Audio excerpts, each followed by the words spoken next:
सरस्वती देवी सुसां पुण्यां करोम्यहं पाणिनीयप्रवेशाय लघुसिद्धान्तकौमुदी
इति पपाभ्यां विसर्ग सदृश उपध्मानीयः अमुकः विद्यः परावत्सर्गौ अणुदित् सवर्णस्य प्रत्ययः प्रतीयते विधीयते इति प्रत्ययः अविधीयमानो नुदित् सवर्णस्य संज्ञाश्च अग्रैवानुपरेण कालेन पूचोटो दो पूयेते उलितः तदेवम् आदिष्टसाधसानां संज्ञा तदेकारो कारो विकारस्मिन् सः एवं विकारोऽपि एषो द्वादशानां वर्णासिकानुनासिकवेदेन व्यवधानिता येनानुनासिकास्तेदयोर्भयोः संज्ञा परः संविकर्षा संविदा वर्णानामतिशयः संविभेषयिता संज्ञातः अलोकं परासंयोगः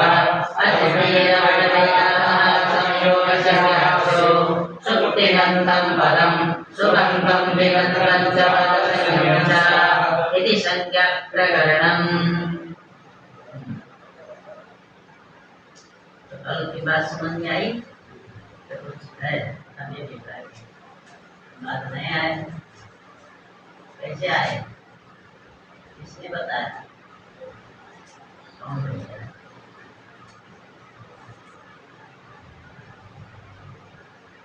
कल से नहीं आओगे, आज आओगे।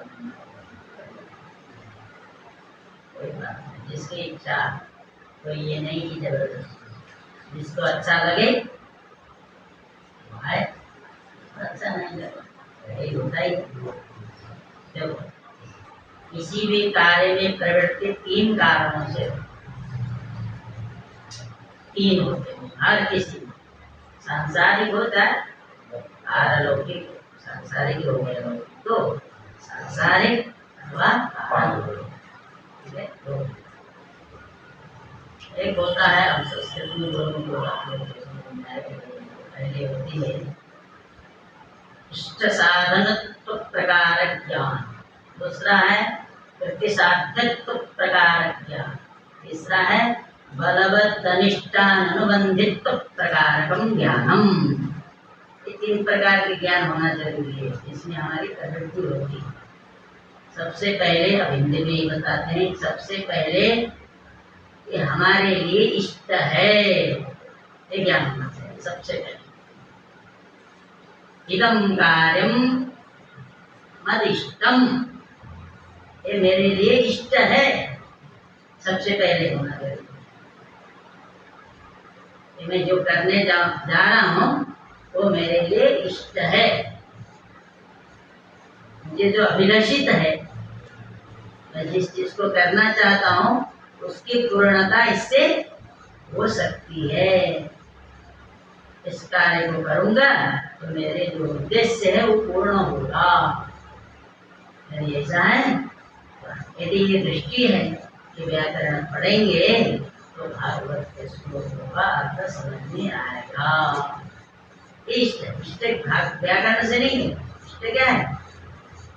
अगर व्याकरण का अध्ययन ठीक से करेंगे तो हम हर शास्त्रों में हम प्रवेश कर सकते हैं। ये अगर धारणा है तो जरूर व्याकरण पड़ेगा। जिसको ये इष्ट ही नहीं है कर्मकांड करना, दो चार मंत्र याद करना है और जजमानों को ठगना है, ये जिसका उद्देश्य हो व्याकरण नहीं पड़ेगा। जिसका बहुत बड़ा लक्ष्य है, इसने लक्ष्य बहुत बड़ा बनाया है, तो जरूर समझ गए। इसलिए लक्ष्य बड़ा, पहली बात समझ में आई। इष्ट, हमको जो इष्ट है, इष्ट क्या है? शास्त्रों में प्रवेश और शास्त्रों को समझना। ज्योतिष शास्त्र खोल के बैठेंगे थोड़ा समझ में आ जाएगा, पुराण इतिहास खोल के बैठे समझ में आ जाएगा। अब भागवत पढ़ाने वाले बताएंगे तो भागवत जितना बताया उतनी समझ में आएगा, लेकिन व्याकरण पढ़ा हुआ बहुत कुछ अपने आप समझ। हम ही उदाहरण है, हमने भागवत नहीं पढ़ा, भागवत पढ़ाएंगे तो देखना है ना। जैसे पढ़ाते हैं भागवत, किसी से नहीं पढ़ा, तो व्याकरण ठीक है, इष्ट होना चाहिए, ये हमारे लिए इष्ट का साधक है, हमारी इच्छा को पूर्ण करने वाला है। ठीक है, पहली बात। दूसरी बात, कृति साध्यत्व प्रकार ज्ञान। कृति साध्यत्व का मतलब हम इसको कर सकते हैं, ये होना चाहिए।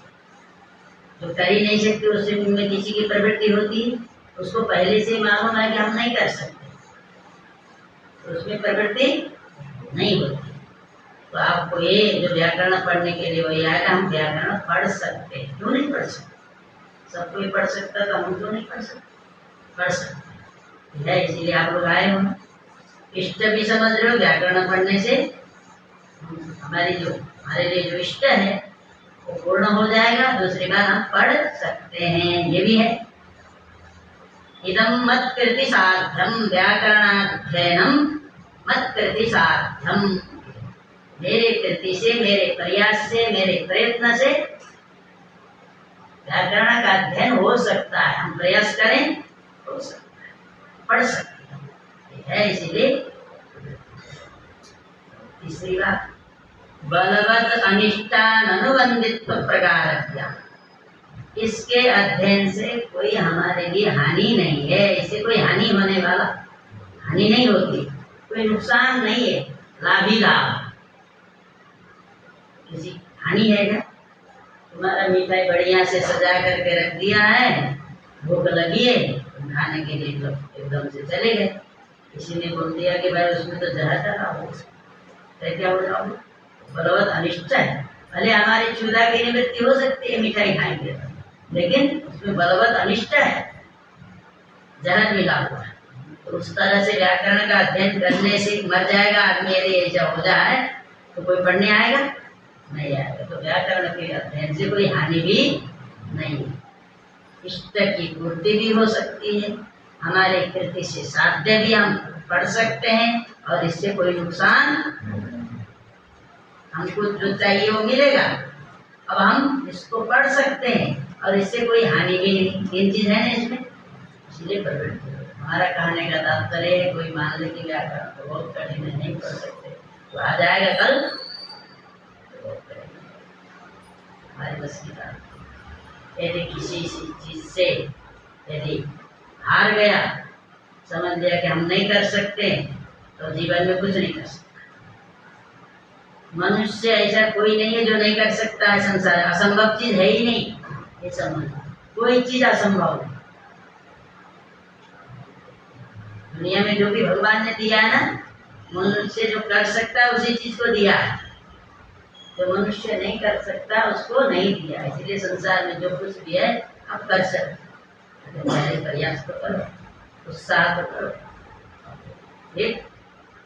इसीलिए जो नए बच्चे आए उनके लिए बोलना, याद नहीं आए?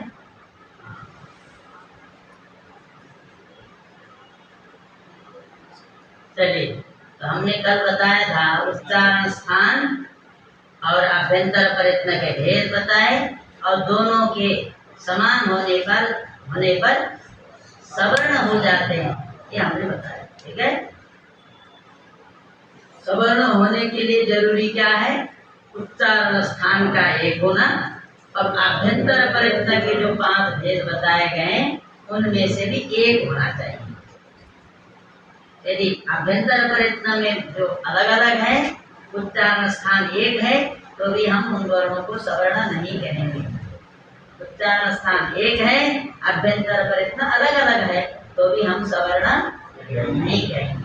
सवर्ण माने समान वर्ण, समान वर्ण, वो दोनों समान है कहेंगे।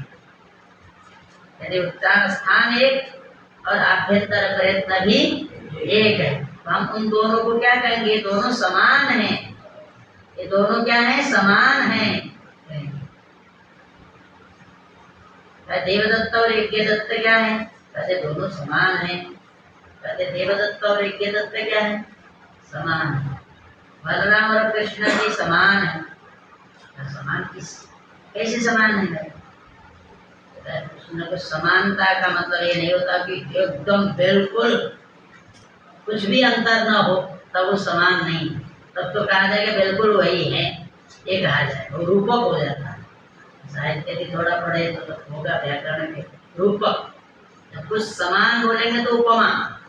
उपमा में क्या होता है? कुछ समानता, पूर्णतया समानता नहीं। तद्गत भूयो धर्मवत्वम सादृश्यम, ऐसा कहा। तद्गत भूयो धर्मवत्वम, उसमें रहने वाले अधिक जो धर्म है यदि दूसरे में भी हैं तो उसको हम कहेंगे समान। उसमें जितने धर्म रहते वो उतने धर्म दूसरे में बैठे तब उस क्या समान नहीं, बिल्कुल वही है। कहते चंद्रमुखी है, स्त्री सुंदर होती है इसीलिए ज्यादातर स्त्रियों का ही उदाहरण देते हैं साहित्य का।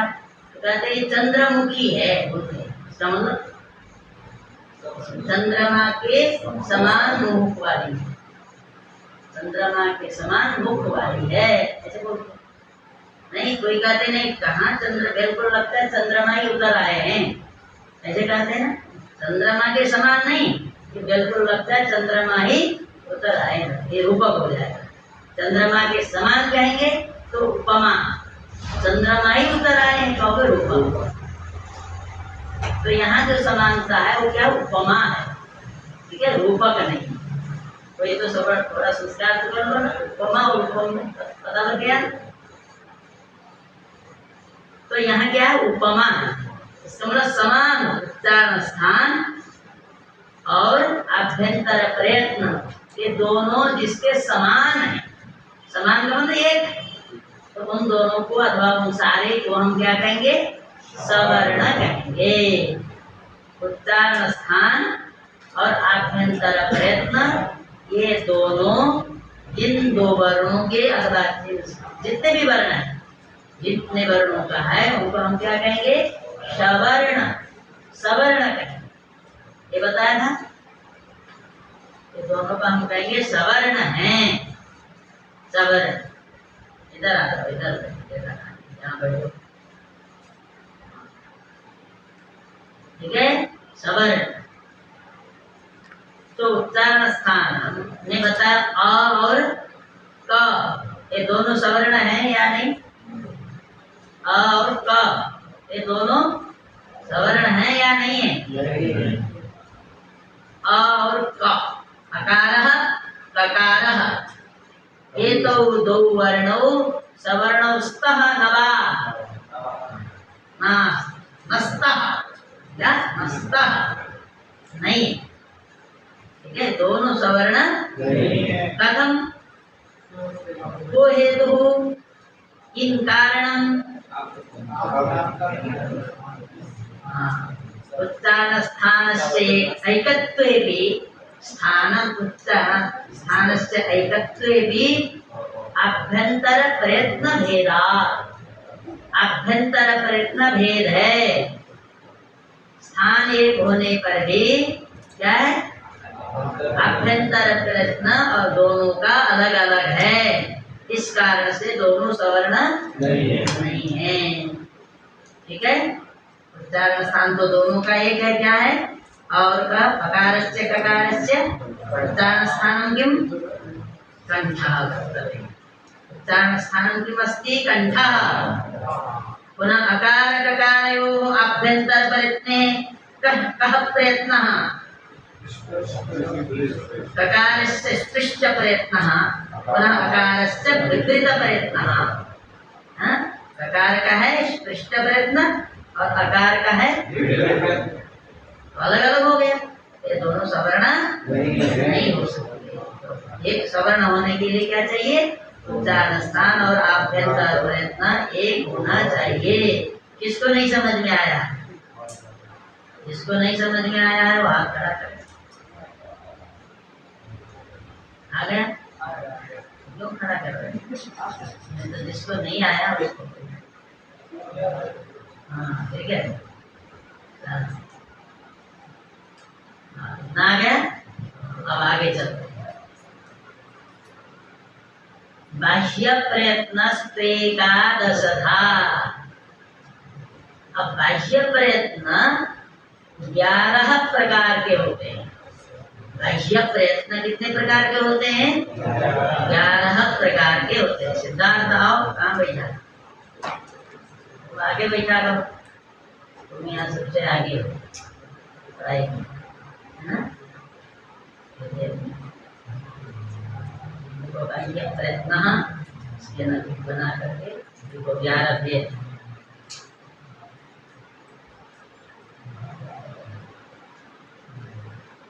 बाह्य प्रयत्न के भेद कितने हैं? बाह्य प्रयत्नस्तु एकादश तत्व का अर्थ लिखिए। वो बना लेगा पहले शुरू में बाह्य प्रयत्न लिखिए और उसे लाइन चलिए 11 लिखो नीचे। ऐसा कर नहीं दो देखो पहले निवार श्वास अघोष संवार नाद घोष 1 2 3 4 5 ऐसे संख्या देकर। बाह्य प्रयत्न तो 11 प्रकार का होता है। देखो बाह्य प्रयत्न तो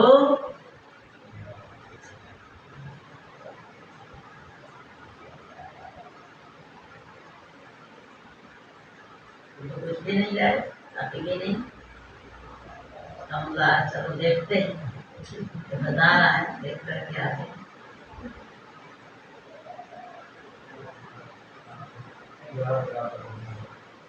बाह्य प्रयत्न तो 11 प्रकार का होता है।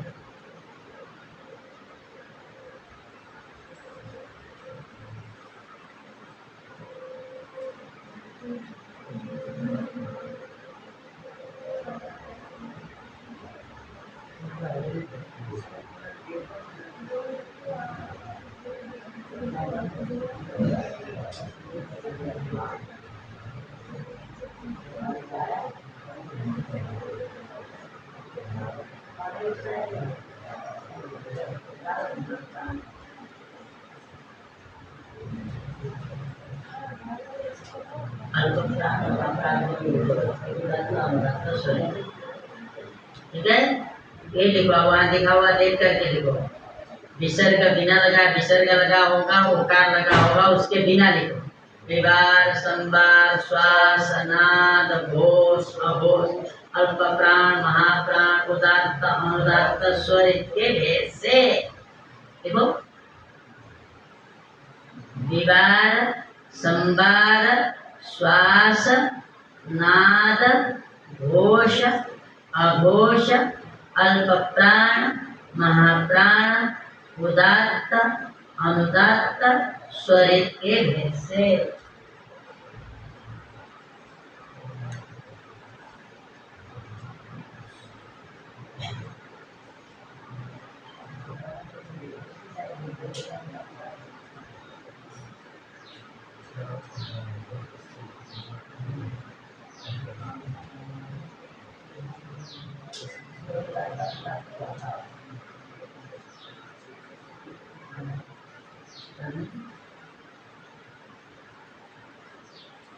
विवाद के नीचे लिख दो खर वर्ग के क्रम से लिख दो। वर्ग के किस कौन आते खर में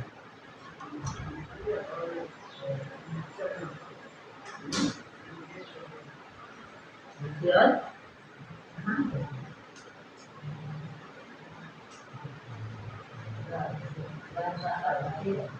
अभी अभी ठीक है। कितने हो गए विवार श्वास अघोष संवार नाद घोष और अल्प प्राण महाप्राण उदात्त अनुदात्त स्वरित हो गए। देखिए उदात्त अनुदात्त स्वरित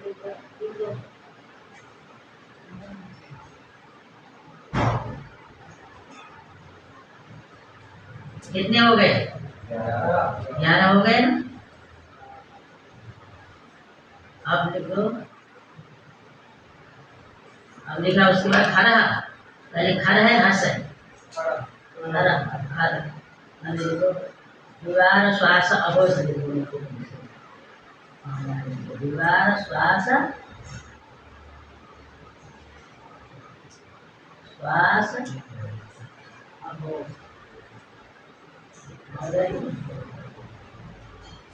विवार श्वास अघोष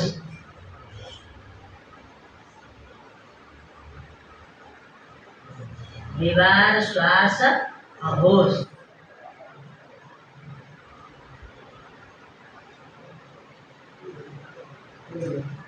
कचटतव कचटतप खचटतप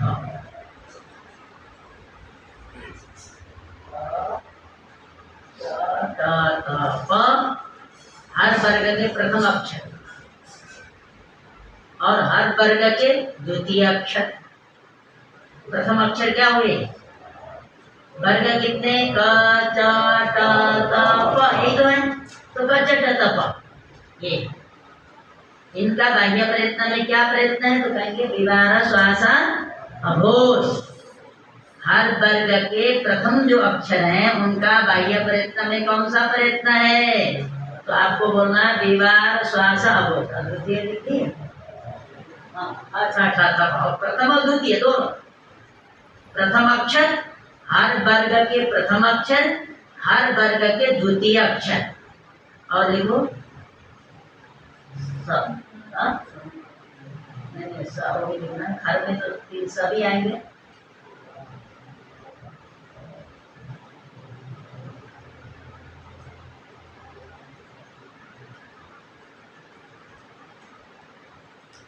समझ गए? इनका है विवार श्वास अघोष। वर्ग के ध्यान रहेगा, वर्ग के सारे प्रथम अक्षर कितने वर्ग होते हैं? 5। हर वर्ग के प्रथम अक्षर ले लो, हर वर्ग के द्वितीय अक्षर ले लो। ख छ ठ थ प, द्वितीय अक्षर है ये ना। ख छ ठ थ प, प्रथम अक्षर क्या है? क च ट त प, प्रथम अक्षर है क च ट त प। द्वितीय अक्षर क्या है? क छ ठ थ प। आगे इतने पीछे बैठे, आगे बैठा करो। क च ट त प, अब क छ ठ थ प, क च ट त प, क छ ठ थ प। नहीं या तो धीरे से सुनो। हर वर्ग की क च ट त, द्वितीय अक्षर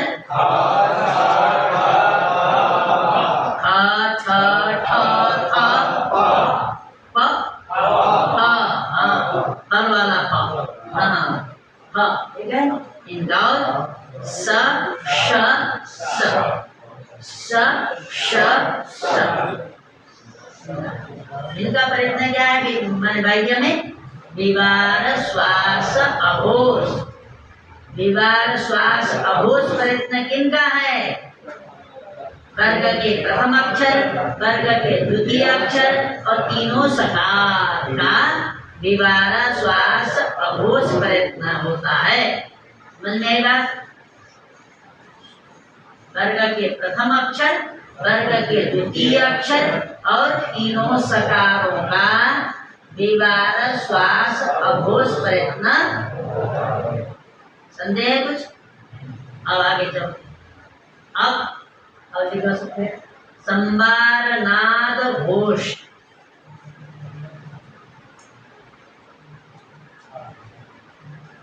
संबार नाद, संबार नाद घोष। संबार नाद घोष। संबार नाद घोष। कौन से बचे आप बताओ? वर्ग में बच गए कौन बचे? तृतीय चतुर्थ, ये बचे ना। तृतीय ग ज ड द ब, ग ज ड द ब, ब ब ब ब जो नोष्ट दो, ग ज ड द ब। जब दूसरा बोलते तो वाह वाह, दंत वाह वाह, दंत वाह वाह, और बोलना तो दांतों को नहीं जोड़ना। हस प्रत्यय जो हस में आते हैं उनका क्या है? संबार नाद घोष। संबार नाद घोष। तो हस में कौन आते? वर्ग के तृतीय अक्षर, वर्ग के चतुर्थ अक्षर, वर्ग के पांचवा अक्षर और कौन बचे? यण और हा। इसलिए लिखो ग ज ड द ग ज ड द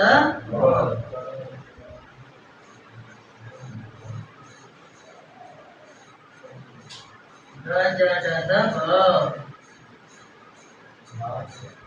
और चतुर्थ लिखो ध झ ढ ध भ ध झ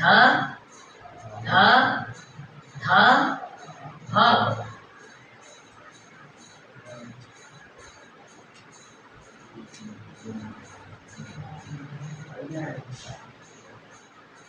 इनका क्या प्रयत्न है? तो बोलेंगे संबार नाद घोष, संबार नाद घोष। ध्यान रखना, वर्ग के तृतीय, वर्ग के चतुर्थ, वर्ग के पांचवा और यण और हकार। कोई वर्ण छुटिया?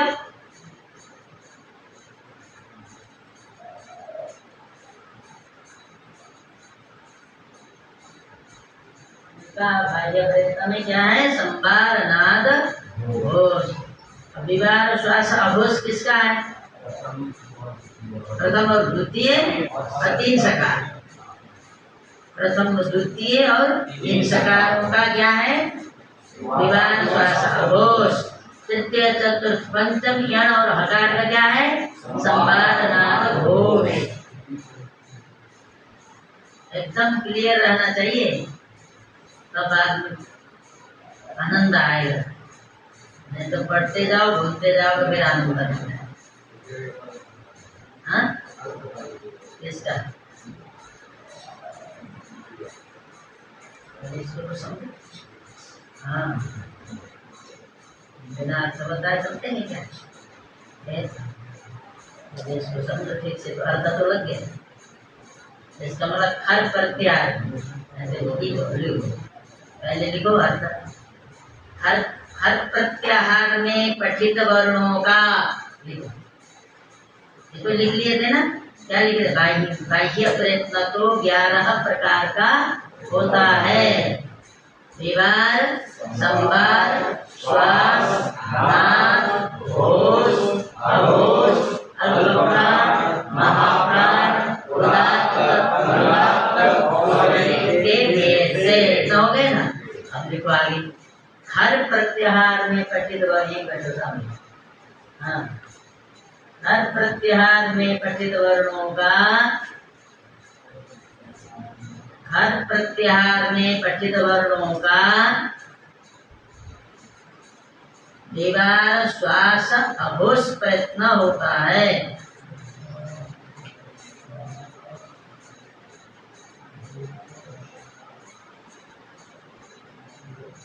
हर प्रत्याहार में पठित वर्णों का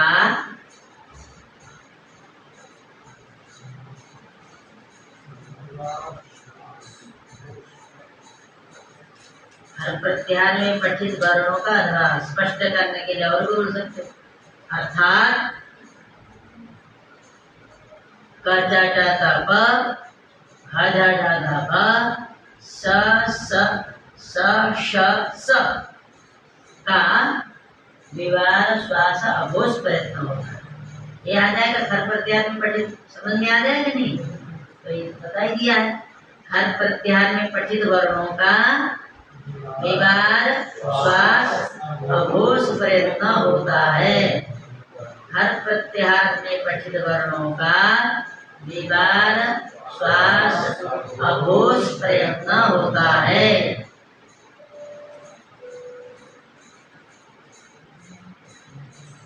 हो गया? हस प्रत्याहार में पठित वर्णों का,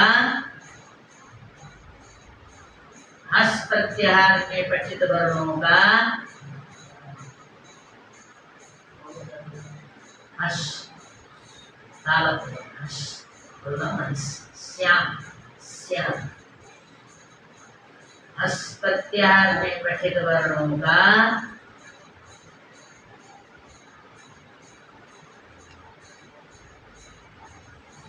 संबार नाद घोष प्रयत्न होता है। संबार नाद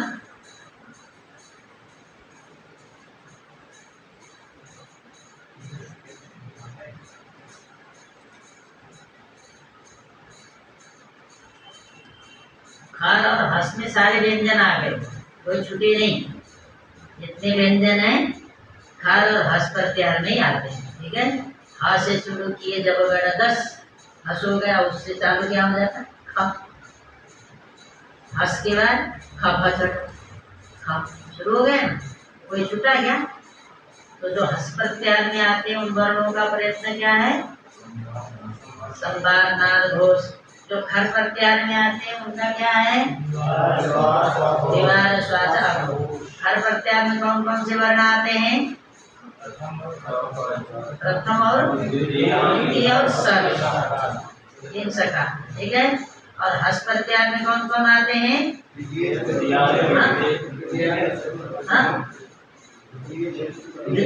तृतीय। हाँ, तृतीय बोलिए ना, पता ही नहीं चलता। तृतीय, चतुर्थ, पंचम और ज्ञान और हकार।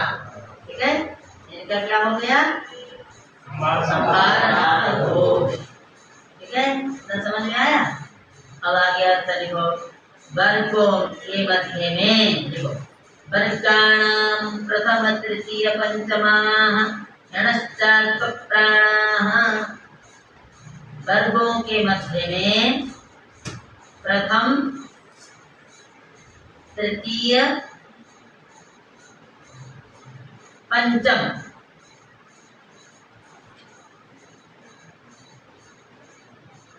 वर्णों का और यण का अल्प प्राण प्रयत्न होता है। वर्गों के मध्य में प्रथम तृतीय पंचम वर्णों का और यण का अल्प प्राण प्रयत्न होता है।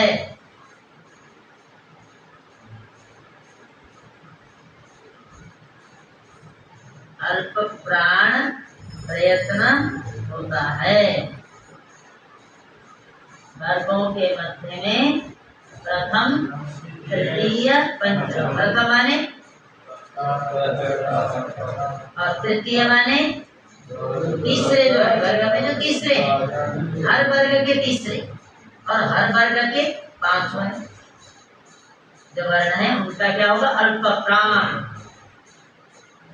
ठीक है, अल्प प्राण हो गया। वर्गों के मध्य में प्रथम माने पहले और तीसरे और पंचम वर्णों का क्या रहेगा?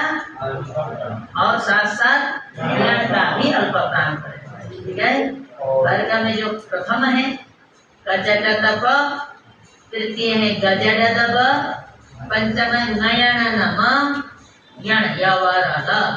इसका अल्प प्राण प्रयत्न रहेगा। ठीक है, क्या होगा? अल्प प्राण प्रयत्न। और वर्गों के मध्य में फिर लिखे आगे, वर्गों के मध्य में द्वितीय चतुर्थ और सल का, द्वितीय चतुर्थ वर्णों का और सल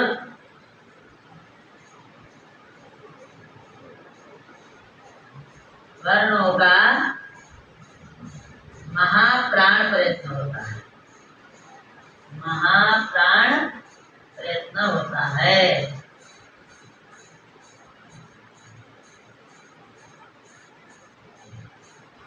जिनके उच्चारण में श्वास ज्यादा लगता है उसे बोलते हैं महाप्राण।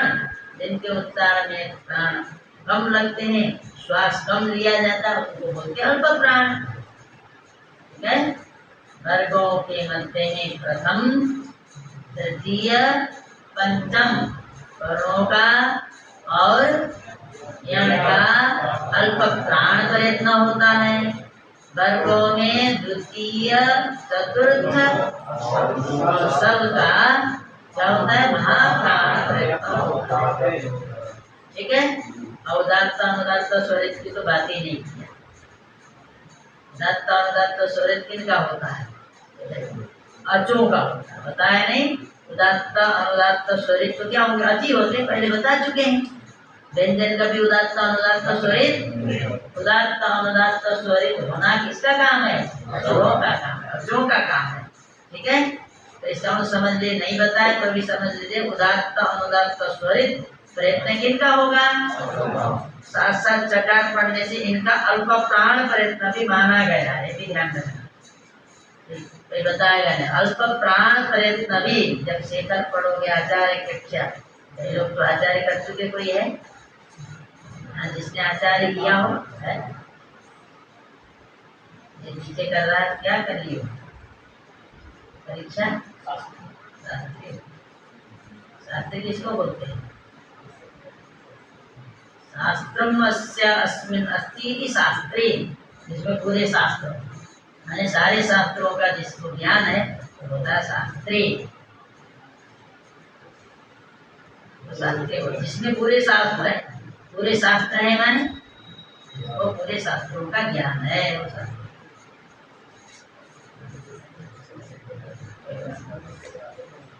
ठीक है, क्या बताया? हाँ, क्या बता रहा था? अच्छा, ये बता रहा था जो स्वर है माने अच है, उनका उदात्त अनुदात्त स्वरित प्रयत्न है, साथ साथ में अल्प प्राण प्रयत्न भी।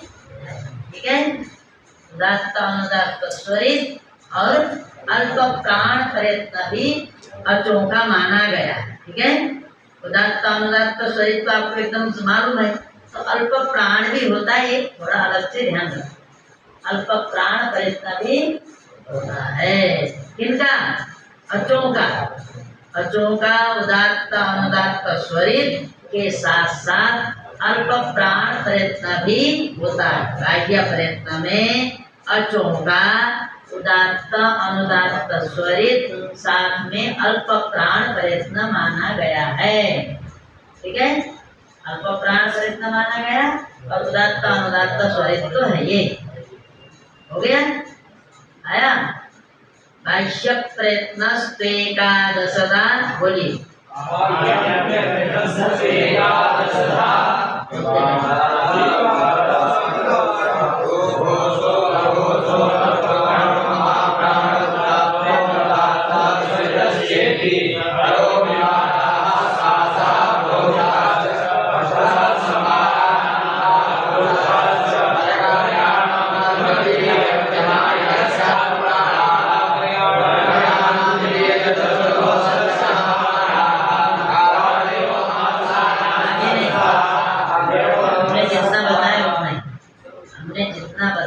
करना है, ऐसे उसको बोलो 5 बार बोलो, समझ करके आराम से। जो अर्थ है आपके दिमाग में, बात वो बोल रहे हो लेकिन अर्थ दिमाग में ऐसा होना है, दिमाग में अर्थ आए और बोल रहे हो, उच्चारण हो अर्थ के साथ साथ, केवल बोलो ही नहीं। हो गया ना? क्या बोलना है? पहले कितने भेद है भारत मैंने बाह्य प्रयत्न के? कौन कौन से?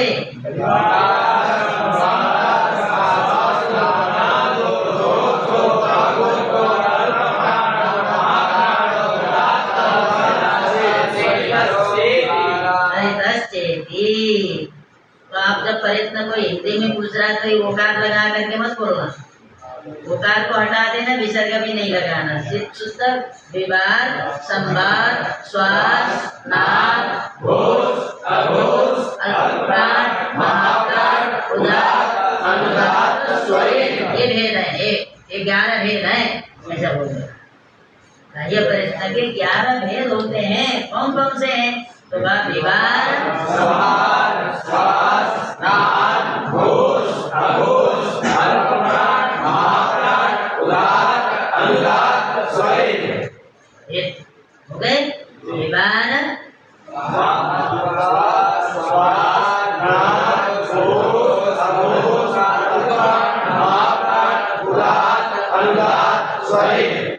जो खट प्रत्याहार में पठित वर्ण है उनका कौन सा प्रयत्न है? खट प्रत्याहार में कौन कौन से वर्ण आते हैं? तीनों सकार। वर्ग के प्रथम द्वितीय और तीनों सकार। हर प्रत्यार में कौन कौन से वर्ण आए?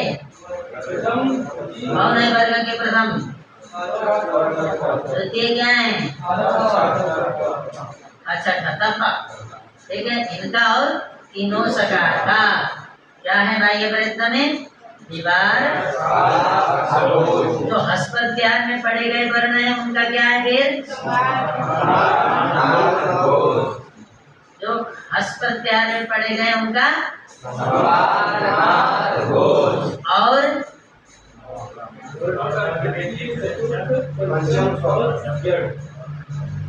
हाँ वर्ग के तृतीय चतुर्थ और पंचम और यण और हकार। यण और हकार इनका कौन से प्रयत्न है? संबार नाद। ये तो स्पेशल से ही ध्यान रखना है। विशेष क्या रखना है? विवार श्वास अबोध संबार नाद घोष। विवार श्वास अबोध संबार नाद घोष। विवार श्वास अबोध किनका है? हर का। विवार श्वास अबोध किनका है? हर का। संबार नाद घोष किनका? हस का। तो बोल सकते हो विवार श्वास अबोध किनका है? हर का। और संबार नाद घोष किनका? हस का। तो खर में कौन से वर्ण आते हैं? प्रथम और तीन सकार। प्रथम द्वितीय तीन सकार। तो ध्यान रखो, प्रथम द्वितीय प्रथम द्वितीय तीन सकार। प्रथम द्वितीय और हस में कौन आते हैं? तृतीय चतुर्थ। प्रथम द्वितीय तो चले गए, अब ध्यान रखो कौन बचे? तृतीय चतुर्थ पंचम और हकार यण। इनका क्या है? संबार नाद घोष, ठीक है। उसके बाद कौन बचे? कितने बचे? 6 हो गए। अब कितने बचे? 8। 11 में से 6 की बात तो हो गई ना। अब कितने बचे? 5। कौन कौन? अल्प प्राण, महाप्राण, ठीक है। तो अल्प प्राण किसका है? प्रथम तृतीय पंचम यण। साथ स्वरों का भी यहाँ नहीं लिखा है, फिर भी समझ लो, ठीक है। प्रथम तृतीय पंचम यण का क्या है? प्रथम तृतीय पंचम और यण का क्या प्रयत्न है? अल्प प्राण। वर्ग के प्रथम तृतीय पंचम, वर्ग के प्रथम तृतीय पंचम और यण का क्या है? अल्प प्राण। अब कौन बचे? प्रथम और द्वितीय बचे। क्या? द्वितीय और चतुर्थ बचे। और कौन बचे? सल। तो इनका क्या रहेगा? महाप्राण। इनका क्या रहेगा? महाप्राण। और स्वरों का क्या है? उदात्त अनुदात्त स्वरित, साथ साथ में अल्प प्राण। ध्यान रहेगा कि नहीं रहेगा? भूलोगे तो नहीं।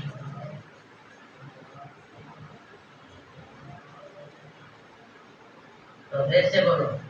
विवार संबार सारो नादो घोषो अघोषो अल्प प्राणो महाप्राण उदात्तो अनुदात्त स्वरित सेति हरो विवार सासा घोषाश्च सासा संबार नादा घोषाश्च वर्णानां प्रथम तृतीय पंचम यणश्च अल्प प्राणः वर्गाणां तृतीय चतुर्थं सलस्य महाप्राणः।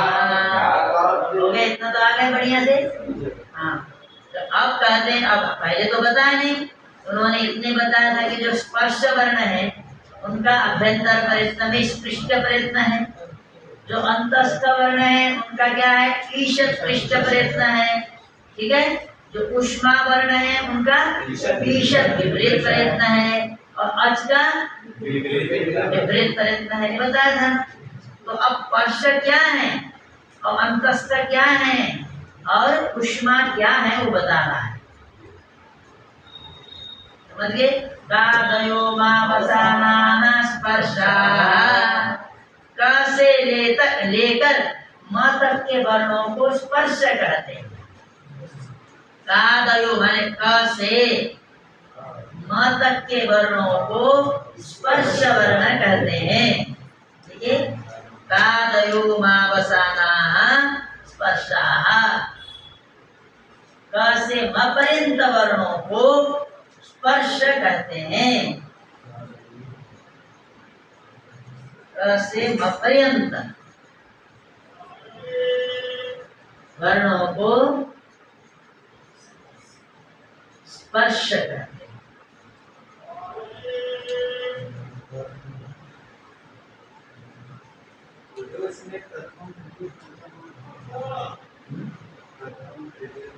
वर्ग में प्रथम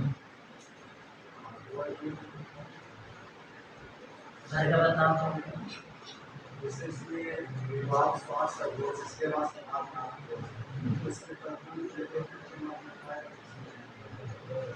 वर्ग कितने होते हैं बताओ? वर्ग 2 होते हैं। हाँ, कौन कौन से? का, चा, टा, ता, पा। तो इसमें पहला वर्ग कौन है? इसमें प्रथम पहला वर्ग नहीं बोलो, वर्गों में प्रथम। 5 वर्ग है तो उनमें पहला बोलो कौन होगा? क वर्ग है, च वर्ग है, त वर्ग है, त वर्ग है, प वर्ग। तो ये ना इसमें प्रथम कौन हुई? क, च, ट, त, प। हर वर्ग का पहला अक्षर ले लो। जब 5 वर्ग हैं, 5 में से प्रथम वर्ण ले लो। क वर्ग का पहला कौन है? क। च वर्ग का पहला कौन है? च। ट वर्ग का प्रथम क्या है? हाँ, ट वर्ग का ट। और प वर्ग का तो हो गए। और तृतीय क वर्ग का तृतीय कौन हो? क, ख, ग। ग हुआ तृतीय। च वर्ग का ट वर्ग का ट, ठ, ड। त वर्ग का त, थ, द। और प वर्ग का हो गया। ये हो गए तृतीय। और पंचम क के 5वां म, च का 5वां य, ट का 5वां ण, क का 5वां न, प का 5वां। अब आया समझ? ये हर वर्ग के प्रथम, हर वर्ग के तृतीय, हर वर्ग के 5वां लेना है। वर्ग 5 है, 5 वर्ग में हर वर्ग के प्रथम, हर वर्ग के तृतीय, हर वर्गों के 5वां ले लोगे वही। और द्वितीय माने हर वर्ग के द्वितीय।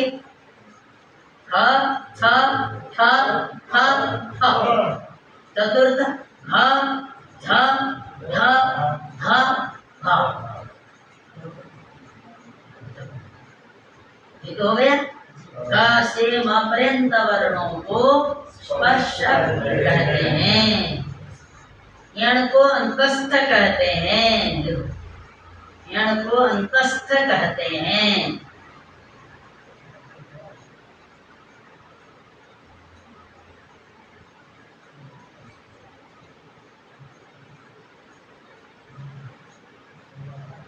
यण को अंतस्थ कहते हैं। सल को उष्मा कहते हैं। सल को उष्मा कहते हैं। बहुवचन उष्मा, उष्माणो, उष्माणः। जैसे स्वामी, स्वामिनौ, स्वामिनः। स्वामी बोलते हो ना, इसके बहुवचन में क्या बनेगा? स्वामिनः। स्वामिनः आगताः। कोई महात्मा आ रहे हैं तो क्या बोलेंगे? स्वामी आ रहे हैं। स्वामी, स्वामिनः आगताः। बहुवचन में बनता है स्वामिनः। इसी तरह उष्मन शब्द है, स्वामिन शब्द है। मूल शब्द क्या है? स्वामिन। स्वामिन के एक वचन में स्वामी बनता है, द्विवचन में स्वामिनौ बनता है, बहुवचन में। इसी तरह उष्मन शब्द है। क्या शब्द है? उष्मन शब्द है। सु में क्या बनेगा? उष्मा। औ में क्या बनेगा? उष्माणौ। और बहुवचन में क्या बनेगा? इसलिए सलह उष्माणः लिखता है। सलह बहुवचन है। एक वचन होता तो क्या लिखते? सल। एक वचन होता तो क्या लिखते? सल। सलह लिखा। तुमको लगेगा यहाँ तो नहीं, ये विसर्ग हो गया। सलह उष्माण विसर्ग लिखा है नहीं? ये बोलो ना, ऊपर है ना, संधि हो गई, हल संधि। विसर्ग का लोप हो जाता, विसर्ग की जगह पर यह हो जाता, क्या विसर्ग बोलो इसके पहले स रहता है, स की स का जो रू हो जाता है, रू में रेप रहता है, रेप की जगह पर भो भगो अगो पूर्वस्य से यह हो जाता है, फिर यकार का लोप साकर से लोप हो जाता है, तो इसलिए विसर्ग नहीं है। जानोगे तब ना होगा, बिना व्याकरण का पता ही नहीं चलेगा। तो अकेले बोलेंगे तो सलाह, लेकिन आगे ऊ बोला गया इसलिए विसर्ग नहीं रहा। वो नहीं होता तो फिर विसर्ग बोलते, उनके कारण से वहां विसर्ग नहीं दिख रहा। ठीक है, सल बहुवचन है इसीलिए वहां उष्माना लिखा। ठीक है, सल को उष्मा वर्ण कहते हैं, सल को उष्मा कहते हैं, देखो चाहे उष्मा वर्ण कहने का सल को उष्मा क्यों, उसके अब हमको जितना अनुभव नहीं होता, उनके उच्चारण में थोड़ा जो श्वास है उष्म होता है, थोड़ा गर्म उष्णता, इसलिए उष्मा करते समय ऐसे पता लग रहा है। अपने को यंत्र ले आकर के चेक करो तो पता लगे, हम लोग को पता नहीं चलता ना, यंत्र ले आकर के चेक करो भाई और के उच्चारण में और इनके उच्चारण में क्या अंतर है, तो श्वास थोड़ा गर्म हो जाता है, इसलिए इनका नाम होगा उष्मा। चलो उष्माना, ठीक है, सल को उष्मा कहते हैं। अचस्वरा, अच को स्वर कहते हैं, अचों को स्वर कहते हैं।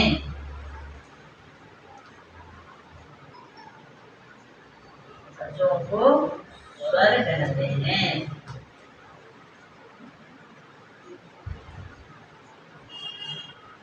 अब हो गया ना, स्वरो माने अचों को क्या कहते हैं, स्वर कहते हैं।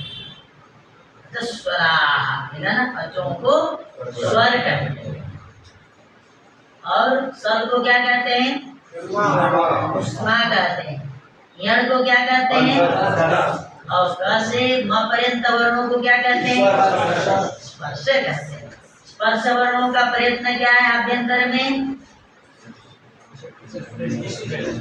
पृष्ठ। अंतस्थ वर्णों का क्या है, पृष्ठ।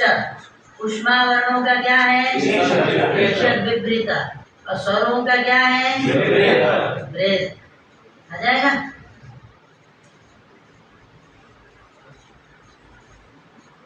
ख का बाह्य प्रयत्न में क्या प्रयत्न है बताओ, क्या उसके नाम तो पूछा था, तुम्हारा नाम बताओ। खकार का क्या प्रयत्न है, बाह्य प्रयत्न में खकार का कौन सा प्रयत्न है, हमने बाह्य प्रयत्न में पूछा,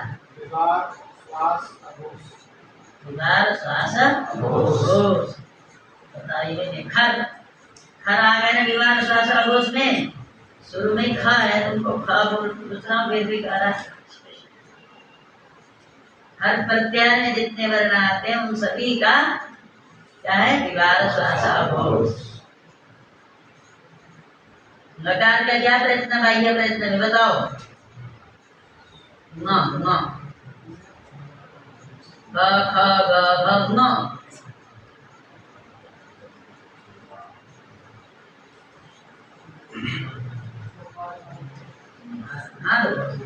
ठीक है, माने तृतीय चतुर्थ पंच इसका सम्मान नाद घोष हस में आते हैं। ठीक है, सम्मान नाद घोष। नकार का बताओ, य।